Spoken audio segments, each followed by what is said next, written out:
Before you judge, listen until the very end, because what you're about to hear will quietly dismantle the way you've been taught to understand love, relationships, and even yourself. To truly understand human connection, you must be willing to confront ideas most people instinctively avoid, not because they are cruel, but because they are honest. And honesty rarely flatters the stories we rely on to feel secure. In this episode, we explore one of the most uncomfortable truths about relationships, a truth articulated with brutal clarity by the philosopher Arthur Schopenhauer, and ignored precisely because it refuses to comfort, excuse, or reassure. The romantic illusion. Most men don't enter relationships prepared for reality. They enter prepared for a story where love is fair, where effort is rewarded, where if you are patient enough, loyal enough, and good enough, the bond becomes permanent. That belief feels comforting, and it's exactly why it's dangerous. Love feels noble because instinct needs it to feel noble. If attraction revealed itself as raw biology and psychological response, many people would hesitate. They would question. They would pull back. So instinct disguises itself as meaning. It dresses desire in romance. It wraps attachment in destiny. It whispers, "This is special," long before you understand what's actually happening. This doesn't mean love is fake. It means love is not what most men think it is. The most common mistake men make is confusing feelings with guarantees. They hear warmth and assume permanence. They feel closeness and believe it's locked in. But emotions are not contracts. They are experiences, and experiences change when the environment changes. This is why heartbreak often comes with disbelief. But she loved me. But everything was good. But I did nothing wrong.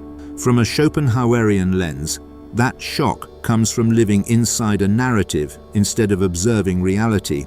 Relationships don't respond to intentions. They respond to conditions. Attraction doesn't care how much effort you invested. It reacts to what being with you feels like over time. When love fades, it rarely announces itself. It shifts quietly. And the man who believes love is guaranteed by effort alone is always the last to notice. This chapter isn't here to make you cynical. It's here to remove a dangerous illusion. Because once you stop expecting love to behave like a moral reward, you stop being blindsided by reality. You stop confusing emotion with certainty, and you begin to see relationships for what they are, living systems, not promises. And once you understand that love responds to conditions, not intentions, the next question becomes unavoidable. What are those conditions instinct is silently scanning for? The survival lens. Attraction isn't guided by fairness. It's guided by survival. That idea alone makes people uncomfortable because it challenges the belief that love is primarily a moral exchange, that loyalty is earned through goodness, patience, or sacrifice. But Arthur Schopenhauer argued that beneath personality and romance lies a deeper engine, the will to live, a force concerned not with ideals, but with continuity, safety, and stability. From this lens, attraction is less about what sounds good and more about what feels secure over time. Historically, instability carried different costs. Pregnancy, physical vulnerability, and dependence made choosing the wrong partner a serious risk.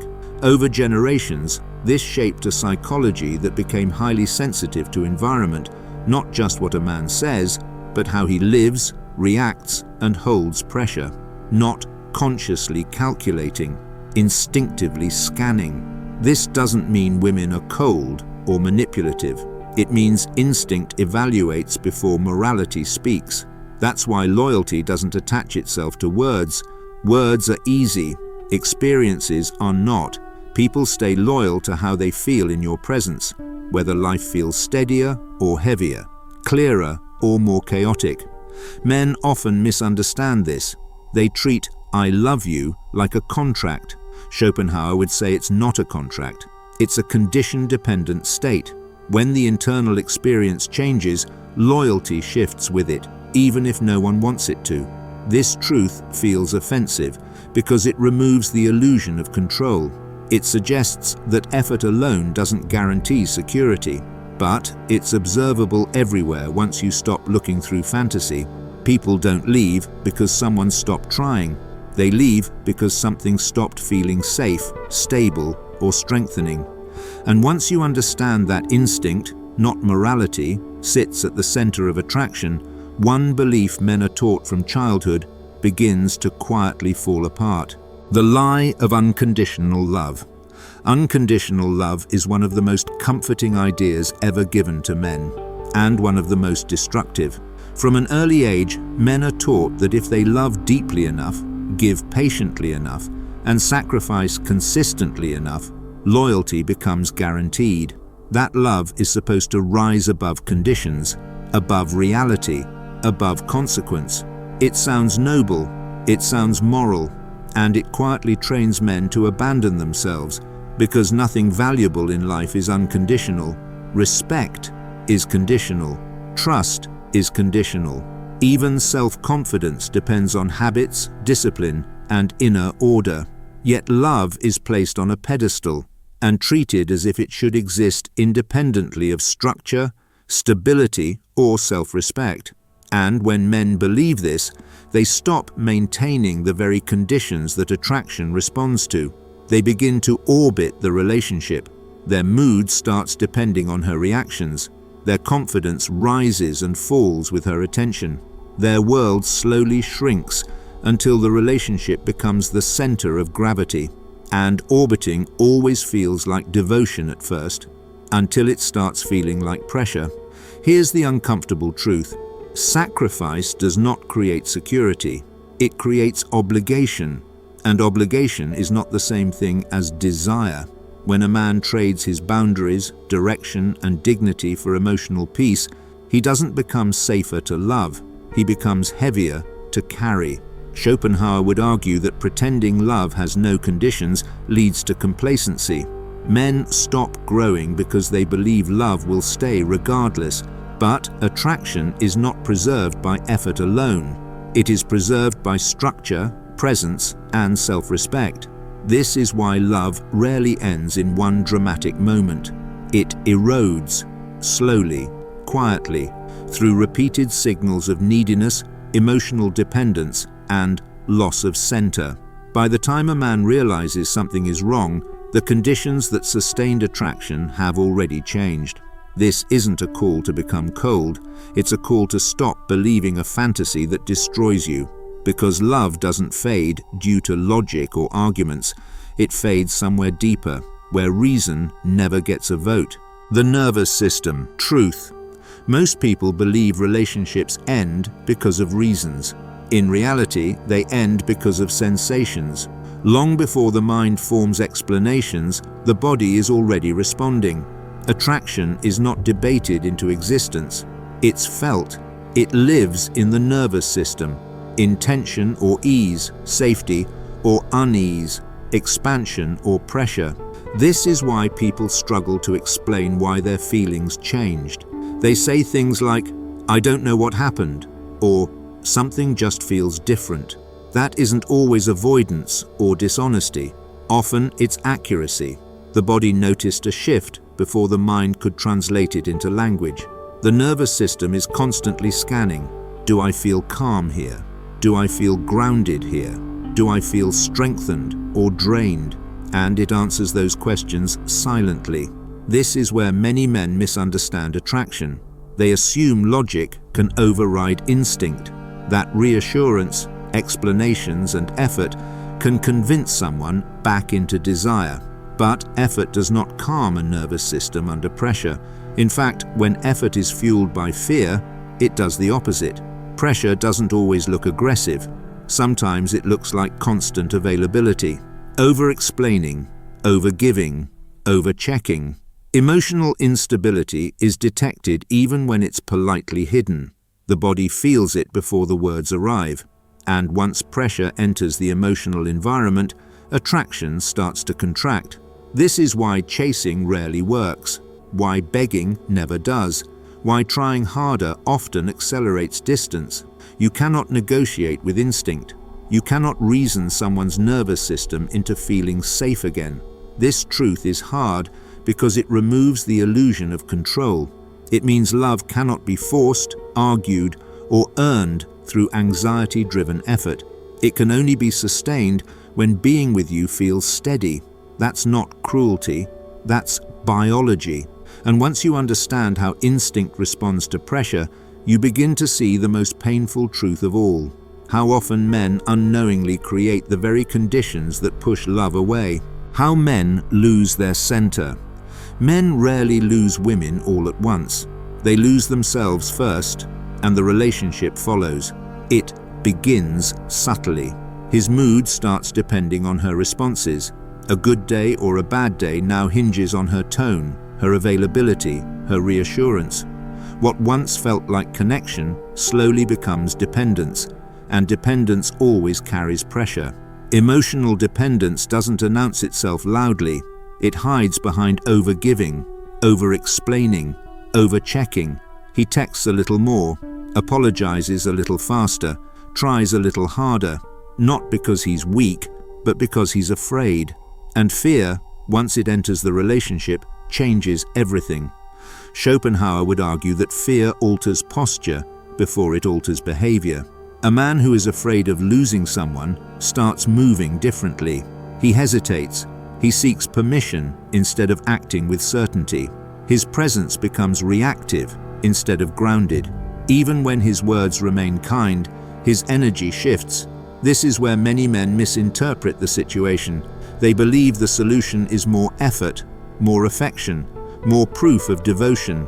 But effort driven by fear doesn't reassure. It amplifies instability. Chasing doesn't restore attraction. It confirms its loss. The cruel irony is that the more a man tries to hold on, the more he communicates that he no longer has a center of his own. And when a man loses his center, the relationship begins to feel heavier rather than safer.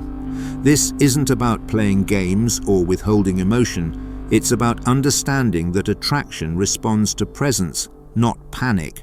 When your sense of self collapses into the relationship, you stop being someone she can lean into and become someone leaning on her.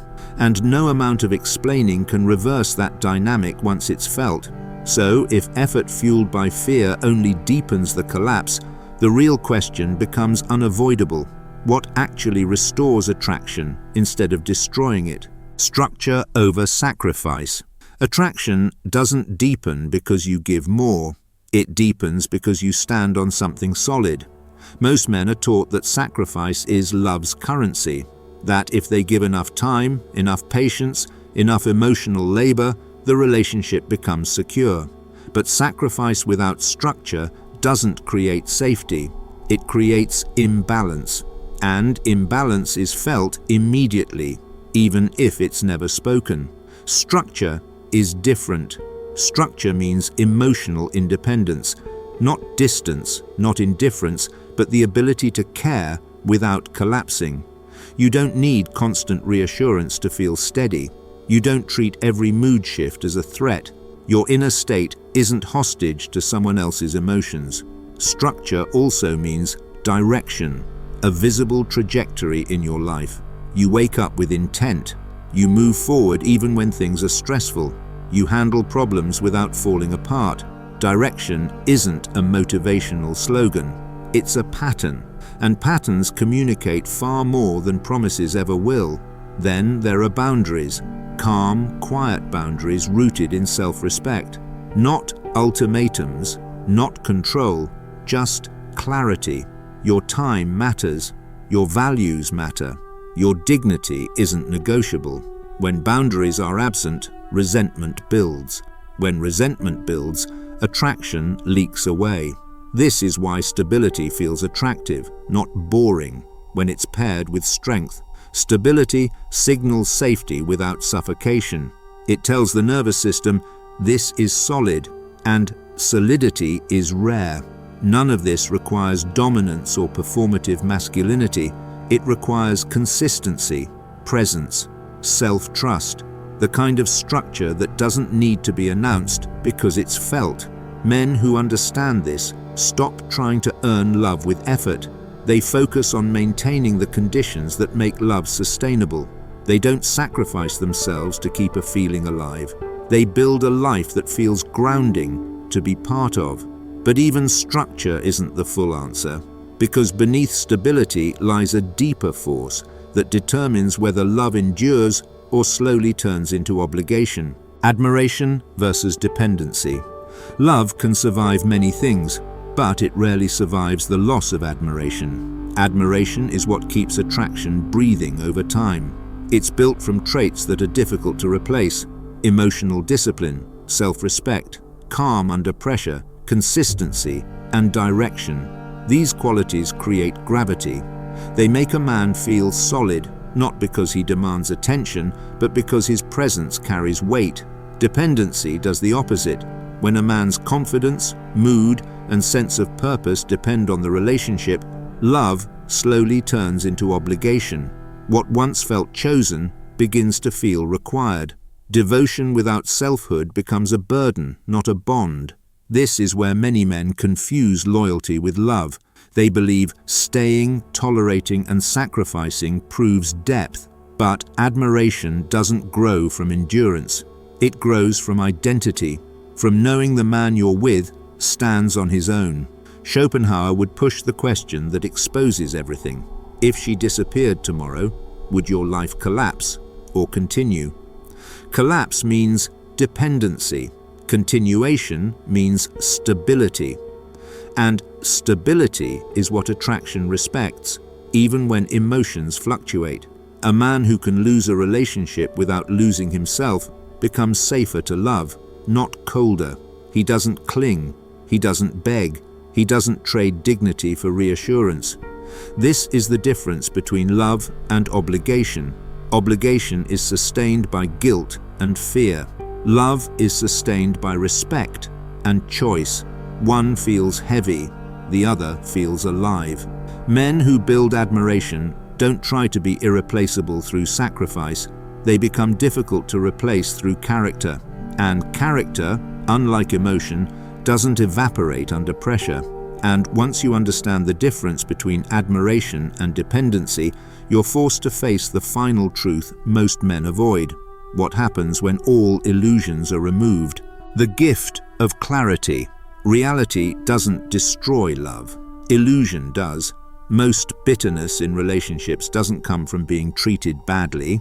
It comes from being shocked, from believing love was supposed to be fair, permanent, and immune to human nature, only to discover it was never built on those assumptions in the first place. Schopenhauer's gift is not cynicism, it's clarity. When you face human nature honestly, you stop taking disappointment personally. You stop resenting women for responding to conditions you never understood. You stop turning heartbreak into hatred, because resentment is born when reality violates a fantasy you refuse to question.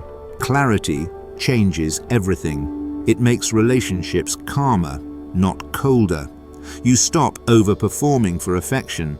You stop chasing mixed signals. You stop demanding emotional guarantees from another human being. Instead, you focus on becoming solid, emotionally, psychologically, and directionally. A solid man doesn't need to manipulate. He doesn't need to pressure. He doesn't need to beg. He understands that attraction isn't sustained by speeches, promises, or sacrifice, but by presence, by structure, by a life that doesn't collapse when feelings fluctuate. This is where Schopenhauer is most misunderstood. His philosophy isn't a weapon to judge women or excuse bitterness. It's a tool to strip away illusions that quietly ruin men. Used correctly, it doesn't make you colder, it makes you wiser. Wisdom means seeing people as they are, not as you wish them to be. Awareness means building relationships on reality instead of fantasy. And when you do that, love becomes cleaner, quieter, stronger, not because it's guaranteed, but because it's chosen. If this changed the way you see love, write "I see clearly" in the comments. If you want more videos that replace comforting lies with grounded truth, subscribe to Iron Psyche and turn on notifications, because the man who dares to face reality doesn't become cold, he becomes unshakable.